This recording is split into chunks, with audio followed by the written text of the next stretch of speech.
nggak ada yang dibicarakan karena saling sakit hati. Anak-anak akan jadi korban, saudara. Kalau anak-anak nggak lihat papa mama bisa berdiskusi, cerita, omongan.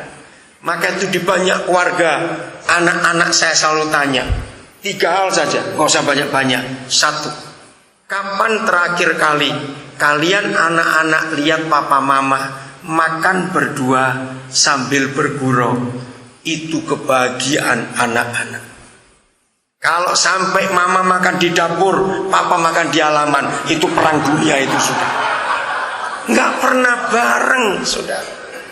Anak-anak mikir, ini papa mama atau tetangga, kok beda-beda. Maka itu kapan terakhir kali kita makan berdua dan anak-anak melihat kita bahagia? Pertanyaan kedua, kapan anak-anak melihat terakhir kali papa mama ngerjakan apa-apa bersama-sama, saling menolong? Saudara, buat anak-anak nggak makan pun nggak apa-apa, lihat ibu bapaknya bahagia seperti itu, iya atau tidak? Itu dambaan anak-anak. Nomor 3, kapan terakhir kali anak-anak melihat papa mamamu bergurau sampai cekikikan, rame? Kalau perlu papa mama kejar-kejaran di rumah kayak anak kecil supaya anak-anak senang, sorak-sorak. Tapi jangan bawa parang kalau kejar-kejaran, lain lagi ceritanya. Itulah kebahagiaan anak-anak, saudara. Katakan amin. Maka itu papa mama tempat tidur adalah satu-satunya tempat kita bahagia atau tidak. Maaf, belum Efesus. Kenapa saya nyambung lagi? 1 Korintus 7 ayat 3 dan 4. Lihat ini. Tempat tidur harus kita jaga baik-baik. Ya, Efesusnya kita tinggal dulu.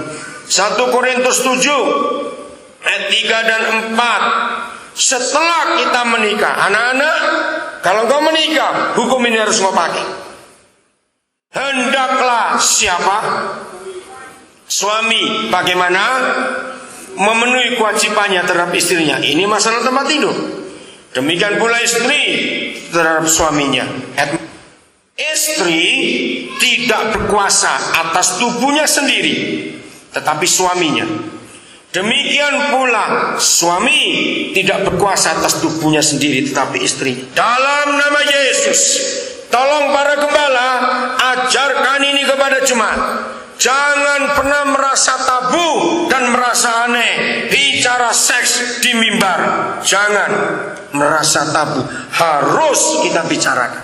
Begitu kita menikah, maka tubuh suami milik istri, tubuh istri milik suami. Saudara tahu rahasia ayat ini? Hebat. Suami istri dalam keinginan seks tidak pernah selalu bersama-sama. Saya ulangi, suami istri dalam masalah seks tidak pernah bareng, tidak akan pernah, selalu selip. Kalau saat ini suami siap, istri nggak siap. Kali berikut istri siap, suami nggak siap. Terus begitu kita dua ini, maka itu surga memberi hukum ini. Jadi kalau yang siap, setelah tahu yang pasangannya nggak siap, maka yang tidak siap harus ngomong jujur kenapa tidak siap.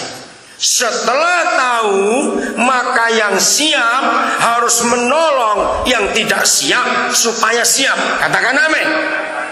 Baru urusan tempat tidur beres.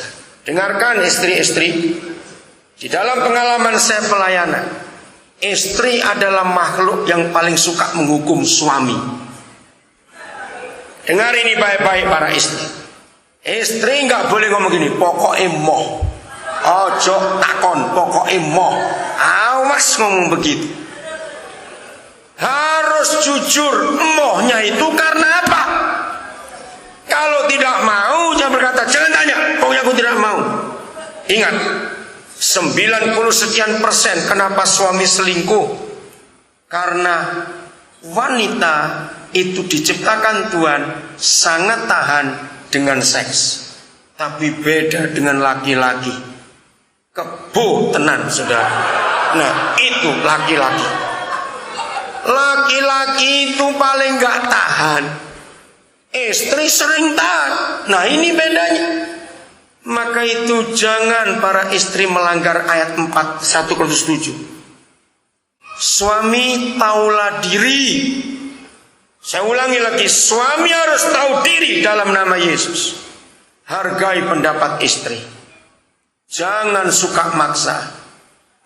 Apalagi ngancam. Kalau gak gelem tak tinggal. Awas ngomong begitu ya. Dalam nama Yesus. Saudara, firman Tuhan itu sangat hebat. Aminkan lagi sekali. Sampai begitu teliti dia membicarakan urusan tempat tidur itu. Ayat 5. Ada satu kalimat penting. Janganlah kamu saling menjauhi, kecuali dengan apa?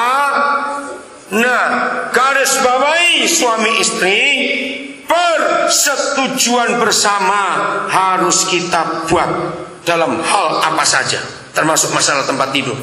Untuk sementara waktu, supaya kamu mendapat kesempatan untuk berdoa. Sesudah itu, hendaklah kamu kembali hidup bersama. Karena ada satu makhluk kurang ajar, bedes elek itu, saudara. Supaya iblis jangan menggodai kamu, karena kamu tidak tahan bertarung. Jangan izinkan setan masuk ke rumah kita. Katakan amin. Bagian terakhir, Efesus 4. Ayo cepat. Ini dahsyat sekali, saudara. Ayat yang ke-25. Apa yang Tuhan inginkan? Karena itu buanglah apa? Dusta. Dan berkatalah benar seorang kepada yang lain, karena kita adalah sesama anggota. Ada banyak hal di dalam hidup ini yang bisa membuat kita sakit hati. Betul, kita ditipu teman, aduh sakit hati, betul. Kita ngalami kerugian, usaha bangkrut, sakit hati, dan sebagainya. Hari ini dengarkan firman Tuhan ini. Satu-satunya hal yang sangat menyakitkan hati, kalau suami mendustai istri atau istri mendustai suami. Jawab iya atau tidak. Itu sakit sekali. Jadi suami istri hiduplah dalam kebenaran. Ayat 6. Apabila kamu menjadi marah, janganlah kamu berbuat dosa. Janganlah matahari terbenam sebelum padam amarahmu. Kita harus kagum pada Bapa di surga. Di mana kita kagum? Ternyata yang ingin marah harus menikah dulu. Yang belum menikah nggak boleh marah. Yang sudah menikah boleh marah, tapi tanpa dosa. Kok bisa? Ayat ini tensesnya, kalau ngerti bahasa Yunani akan tahu, tensesnya present continuous tense. Artinya bisa terjadi berulang-ulang. Jadi begini suami istri, pagi sampai sore marahlah, tapi begitu matahari terbenam, berdamailah. Kenapa? Karena kalau matahari sudah terbenam, kita akan naik ke tempat tidur, ke takhta surga. Itu harus berdamai, harus beres, karena ada raja damai di situ. Begitu sore kita berdamai, bergurau lagi, makan lagi bersama. Wah, sudahlah senang. Tidur, besok bangun, lanjut. Kamu mau apa sekarang? Hebat sekali ayat ini, saudara. Seharian marahlah, nggak apa-apa. Begitu matahari terbenam, ayo berdamai yuk, ampuni aku ya, ayo. Sudah ramai lagi, mau naik ke tempat tidur. Besok lanjutkan marahnya. Pertanyaannya sampai kapan? Sampai bosan. Hebat sekali ayat ini. 27. Apa yang terjadi kalau keluarga nggak beres? Dan janganlah apa? Beri kesempatan kepada iblis. Hati-hati dengan yang satu. Jadi begini suami istri, kalau kita hari ini ribut dan matahari sudah terbenam 5 jam yang lalu, jam berapa sekarang? Ya, oh belum. 4 jam yang lalu matahari sudah